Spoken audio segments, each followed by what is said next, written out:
Baca komen-komen ibu bapa di Facebook, ramai yang mahu penutupan sekolah dilanjutkan lagi. Ibu bapa rata-rata bimbang tentang keselamatan anak-anak mereka.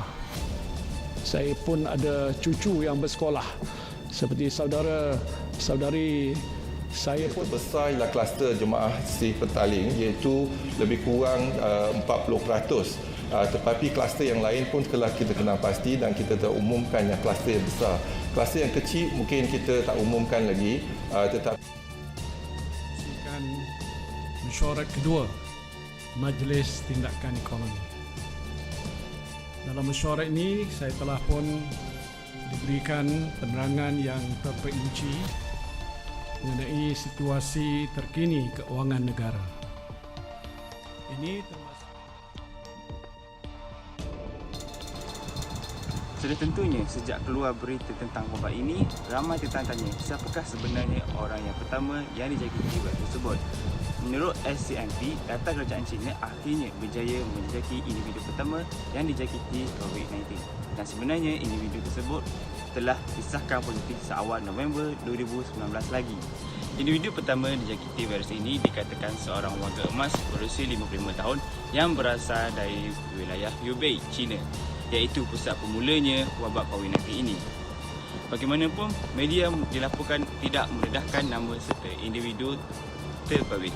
Beberapa doktor di China juga berkata mereka hanya menyedari tentang penularan wabak ini pada akhir Disember, bermakna penemuan ini bukanlah benar-benar konklusif kerana beberapa kes positif disahkan sebelum wabak ini dikesan.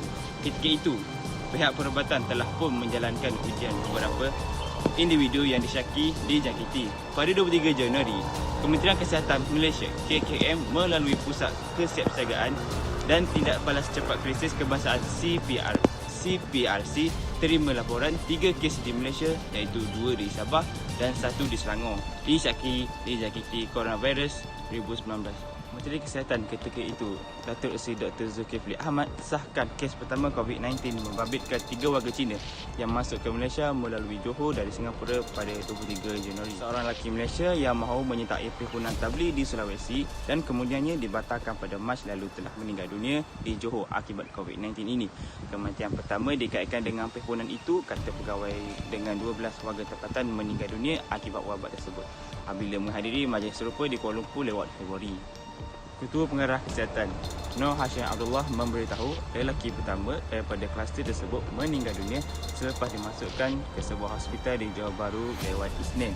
Lelaki berusia 70 tahun berasal dari Perlis telah meninggal dunia di Hospital Aceh Besar Hajah Kalsom di Johor pada 11 malam Isnin, sehari selepas dimasukkan ke hospital untuk menerima rawatan. Beliau mempunyai sejarah menghadiri Perhimpunan Keagamaan di Sulawesi, Indonesia pada 17 Mac hingga 24 Mac 2020.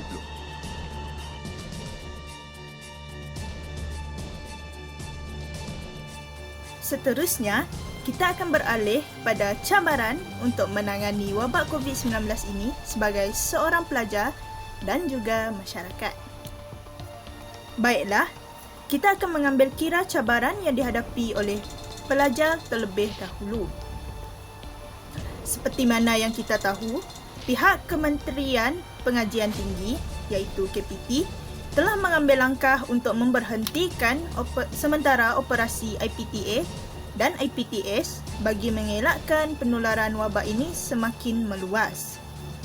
Jadi, dengan ini, pihak KPT telah memutuskan agar IPTA dan IPTS di Malaysia mengambil inisiatif dengan mengadakan kelas atas talian bagi memastikan pelajar tidak ketinggalan dalam pelajarannya.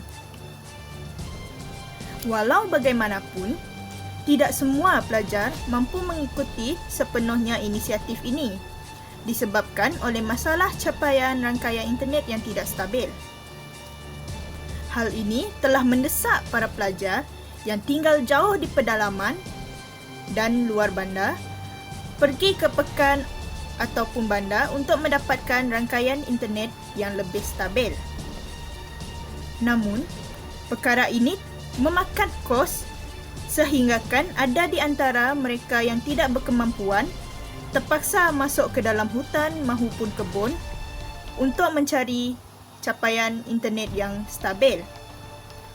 Hal ini juga mampu mengancam keselamatan pelajar tersebut kerana mereka mungkin terdedah kepada bahaya seperti ular berbisa dan serangga berbisa yang lain. Selain itu, cabaran yang dihadapi oleh masyarakat untuk menangani wabak COVID-19 ini ialah sikap ego masyarakat itu sendiri. Seperti mana yang kita sendiri maklum, masih ramai di antara mereka tidak mematuhi SOP iaitu Standard Operation Procedure yang telah ditetapkan oleh pihak kementerian. Sebagai contoh, masih ramai di antara mereka tidak memakai topeng muka ketika berada di luar sepanjang Perintah Kawalan Pergerakan iaitu PKP. Dan juga masih terdapat juga antara mereka merentas daerah dan negeri tanpa tujuan bersama-sama keluarga mereka. Assalamualaikum dan selamat sejahtera. Pada hari ini saya akan memberitahu tentang kesan pandemik COVID-19 kepada masyarakat dan negara.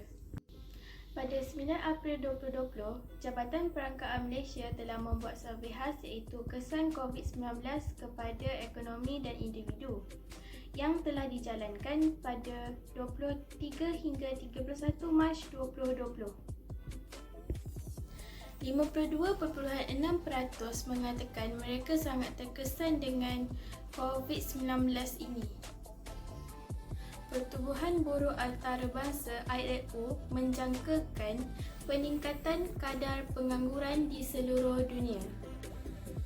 Selain itu, ILO menyatakan 3.3 bilion pekerja akan kehilangan pekerja mereka akibat penutupan syarikat secara separa atau sepenuhnya. Pekerja dalam sektor perkhidmatan, terutamanya sektor makanan dan minuman, merekodkan peratusan yang paling tinggi kehilangan pekerjaan mereka iaitu 35.4%, diikuti dengan sektor pertanian iaitu 21.9% dan sektor pembinaan iaitu 11.8%. Kesan COVID-19 kepada negara ialah: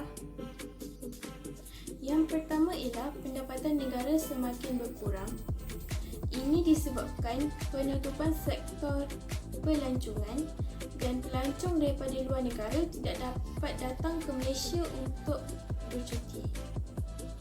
Selain itu, aktiviti import dan ekspor tidak dapat dijalankan dengan lancar akibat COVID-19. Akhir sekali, nilai mata wang negara semakin rendah kerana aktiviti ekonomi tidak dapat dijalankan dengan lancar. Itu saja dari saya. Sekian, terima kasih. Assalamualaikum warahmatullahi wabarakatuh. Seperti yang kita lihat, satu dunia telah diserang oleh satu wabak yang dikenali sebagai COVID-19. Akibatnya telah wujud banyak hikmah yang kita dapat lihat dari segala aspek. Mari kita lihat. Baik, dari segi ekonomi, telah berlakunya penurunan statistik pencemaran alam. Sebagai contoh, sungai-sungai menjadi jernih akibat banyak kilang-kilang yang tidak beroperasi. Okey, seterusnya sosial. Hubungan kekeluargaan menjadi lebih erat disebabkan arahan PKP. Kemudian, daripada segi politik pula, rakyat dapat mengenali dengan lebih rapat para pemimpin negara.